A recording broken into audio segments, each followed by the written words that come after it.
प्रियंका कुशवाहा आपके पास आते हुए, आपके पास इसको लेकर बहुत कुछ कहने को है, लेकिन ये तो तय है ना कि किसी एक का अधिकार छीनकर किसी एक धर्म आधारित आप निश्चय कर ले, फैसला कर लें कि भाई इनको दे देना है, तो जो जरूरतमंद हैं, जो पिछड़े हैं, उनका क्या कीजिएगा?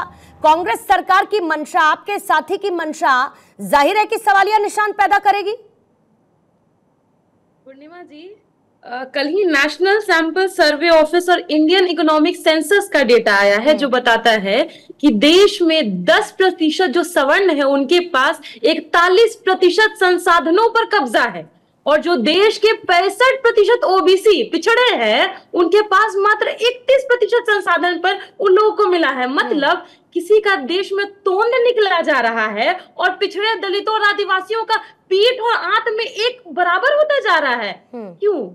ये सीधी सीधी बात है कि उनको संसाधनों में हिस्सेदारी नहीं मिल रही है। वो मिलेगी कैसे? वो मिलेगी जातिगत जनगणना से, जिसकी बात लगातार और मांग हम उठाते आए हैं, और हमारी सरकार आने पर तो हमने बिहार में करवा भी लिया, और साथ ही साथ 75% आरक्षण दिया। मोदी जी को अगर इतना ही सामाजिक न्याय पसंद है वाकई में, असलियत में, तो जातिगत जनगणना से समस्या क्यों है? क्यों बोलते हैं आखिर नहीं कि वो 50% का जो कैप लगा हुआ है आरक्षण पर उसको हटाएंगे और जिसकी जितनी संख्या भारी उसको उतनी हिस्सेदारी देंगे, क्योंकि वो खुद नहीं चाहते हैं कि ऐसा हो। अगर वो चाहते, अरे कैसे वो चाहेंगे? वो खुद ओबीसी नहीं है। उन्होंने तो खुद मुख्यमंत्री बनने के बाद में अपनी जाति को ओबीसी में शामिल करवा लिया 2002 में। किससे ये बात छुपी है? तो ऊपर से सामाजिक न्याय का जुमला और मन में भीतर भीतर से बहुजनों के लिए आत्मघात कब तक चलेगा?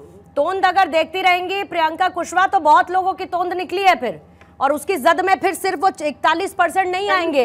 उस 41% में प्रियंका कुशवाहा आपने कहा कि 41% पर कब्जा है। ऐसा लगता है कि ओबीसी से छीन लिया, मुस्लिमों से छीन लिया और उस पर कब्जा कर लिया और उनकी तोंद निकल आई। मैं बहुत लाइटर नोट पे प्रियंका कह रही हूं कि अगर आप एक्चुअली में तोंद फिर देखने के लिए जाएंगी, फिर तोंद बहुतों की निकली होगी, फिर क्या कीजिएगा उसका? फिर क्या करिएगा उसका? मार के तोंद निकाल लिया, सबसे निकाल लेंगे, 85% सबसे निकाल लेंगे ना प्रियंका। जिनकी तोंद आपके हिसाब से निकली हुई है उन सबसे ले लेंगे ना, उसमें फिर सब आएंगे। जी आप अपना सवाल दोबारा रिपीट करेंगे? मैंने ये कहा कि फिर तोंद देखने पर आएंगे, फिर तोंद बहुतों की निकली है, फिर उन सबसे ले लेंगी ना, ओबीसी और मुसलमानों को देने के लिए, या ओबीसी का भी ले लेंगी जिनकी तोंद निकली होगी और मुसलमानों को दे देंगी। तोंद उन लोगों की जिनका सोशल, इकोनॉमिक, पॉलिटिकल, एकेडमिक सब कैपिटल एक जगह जुटा लिए हैं। एक अलग तरीके की प्रियंका बहस छेड़ दी है आप लोगों ने, एक बड़ी विचित्र तरीके की बहस है। कृष्णा हेगड़े जी आपसे प्रतिक्रिया, और फिर शिवम जी मैं आपके पास आती हूँ, इसके साथ ही विजयानंद जी आपके पास भी आऊंगी। कृष्णा हेगड़े जी जल्दी से इस फैसले को लेकर, ठीक है शिवम जल्दी से 10 सेकंड लीजिएगा। मैं बस एक ही चीज कहना चाहता हूं, देखिए प्रियंका कुशवाहा जी की मजबूरी देखिए, और इतना मतलब कितना हताश है। मैंने सीधा पूछा, इन्होंने कहा कि ठीक है भाई ये सब चीजों पर बराबरी होनी चाहिए। कांग्रेस जो है कर्नाटक में पिछड़ों का, ओबीसीओं का हक खा गई, गलत किया या सही किया? तेलंगाना में ओबीसी का हक खा गई 4%, गलत किया या सही किया? आंध्र प्रदेश में 16% सरकारी नौकरियों में मुसलमानों को आरक्षण दे रही थी, वो तो कोर्ट ने नहीं माना, गलत किया या सही किया? स्पेसिफिक जवाब चाहिए, प्लीज जवाब है। इतना पेट में दर्द है तो जातिगत जनगणना क्यों नहीं करवा देते हैं? पता चल जाएगा ना किसकी कितनी संख्या है। अरे जातिगत जनगणना ने गलत किया या सही किया? तो बिहार में गलत किया या सही किया कांग्रेस ने? अरे गलत किया या सही किया? ये मुस्लिमों पर बोलते हुए इतना डरते क्यों हो भाई? इतना डरते क्यों? 2 मिनट में एक्सपोज हो जाता है दलित प्रेम, 2 मिनट में एक्सपोज होता है ओबीसी प्रेम, 2 मिनट में। बताइए ना प्लीज, बताइए ना प्लीज, बताइए कांग्रेस ने सही किया या गलत किया? कांग्रेस ने सही किया या गलत किया? कांग्रेस ने सही किया या गलत किया? है हिम्मत बोलने की? ये देखिए कितना डरे हुए मुस्लिम बोलने से डर रहे हैं। यही इनका, यही एक्सपोज हो जाते हैं, यही एक्सपोज हो जाते हैं, यही एक्सपोज हो जाते हैं। जवाब दीजिए ना, दीजिए ना जवाब, दीजिए ना। जिनको मिल गया गलत किया कि सही किया बताइए आप। यही जवाब है, यही प्रॉब्लम है। मुस्लिम नाम लेते ही ऐसा डर जाते हैं, ऐसे घबरा जाते हैं जैसे वोट निकल जाएगा। अरे भाई गलत किया क्या? नहीं पता चलने देना चाहते हैं। किसी के मंगलसूत्र पे बात करना, किसी के धर्म पे राजनीति करना, मोदी जी ने डर गया। अरे जबान तो खोलिए भाई, जबान खोलिए। ओबीसी जी, ओबीसी का लूट कर खा गए, ओबीसी आरक्षण लूट कर खा गए। भाई जवाब दो, जवाब दीजिए। जवाब है बिल्कुल कोई खिलाफ नहीं है, कोई खिलाफ नहीं है, लेकिन आप बताइए जहां आरक्षण ओबीसी का हिस्सा कांग्रेस खा गई, मुसलमानों को दे दिया, वो देना चाहिए कि नहीं? पैदा होता है त्यागी जी, अगड़ी माँ की कोख से पिछड़ा प्रधानमंत्री नहीं पैदा होता है, पिछड़ी माँ की कोख से पिछड़ा प्रधानमंत्री जाति में पैदा हुआ मुसलमानों के खिलाफ एक शब्द नहीं बोल पा रहा। पिछड़ी जाति में पैदा हुआ मुसलमानों से जो आरक्षण खा लिया उस पर बोल नहीं पा रहा। आपकी हिम्मत नहीं हो रही। पिछड़ी जाति से तो बोलिए ना, पिछड़ों के खा गए, पिछड़ों का आरक्षण खा गए भाई, खा गए पिछड़ों का आरक्षण। तेजस्वी यादव भी ऐसे ही खाएंगे भाई, तेजस्वी यादव भी ऐसे ही खाएंगे।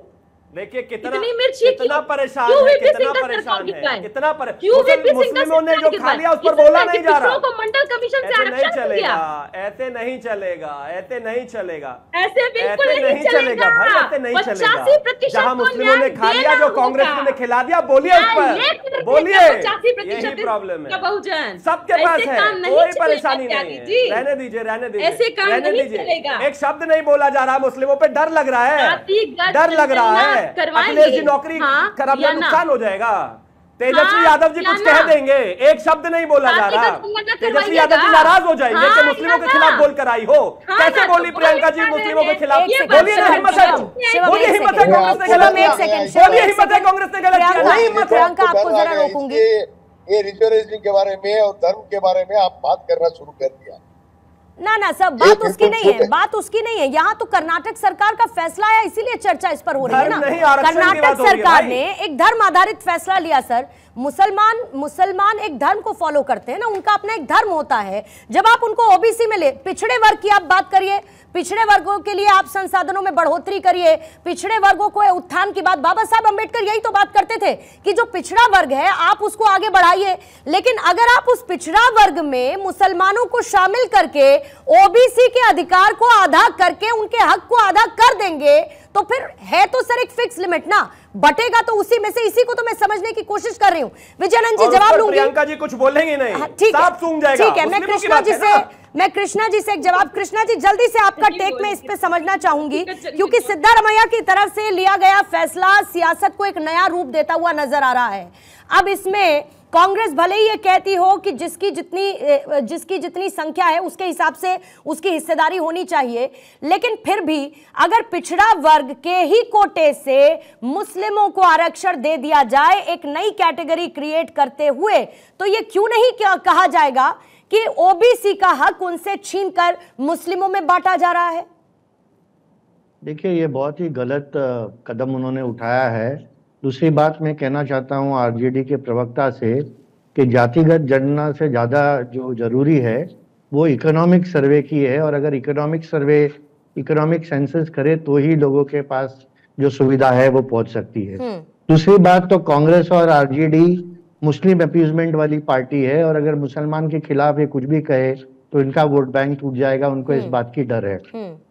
महाराष्ट्र में भी जो मराठा आरक्षण हमने दिया है, अभी हमने देखा है कि 1% ओबीसी के साथ अन्याय नहीं हो, और आज ये जो कर्नाटका में करने जा रहे हैं ये 50% देश के ओबीसी के साथ अन्याय है, और इनको ओबीसी कभी माफ नहीं करेगी।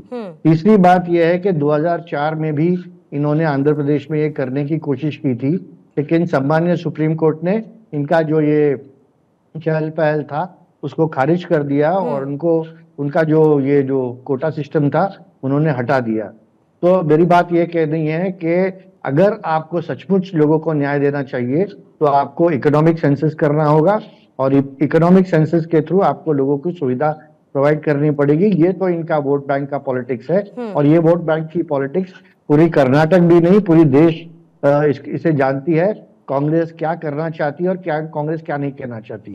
कांग्रेस के प्रवक्ता जी ने जो कहा है कि 3 दिन पहले सम्मान्य प्रधानमंत्री ने मंगलसूत्र की बात कही, उन्होंने क्यों कही? अरे तो 3 दिन से पहले तो आपके कांग्रेस के नेता सैम पिट्रोडा ने इसकी बात कही कि जो डिस्ट्रीब्यूशन होना चाहिए इनकम का, वो सब जो 55% टैक्स की बात की सर, इनहेरिटेंस टैक्स निकाल कर दूसरों के बीच में बांटना चाहिए। तो उसका मतलब क्या हुआ? आप हर घर को लूटेंगे, हर घर को गरीब बनाएंगे। सैम पिट्रोडा जी को तो देश से माफी मांगनी चाहिए कि आज आपके पिताजी से आपको घर मिल रही है तो वो कह रहे हैं उसका 55% टैक्स लगा दो और दूसरे को दे दो। आपको सपोज आपके माता से कोई ज्वेलरी मिल रही है तो उसको 55% टैक्स करा दो।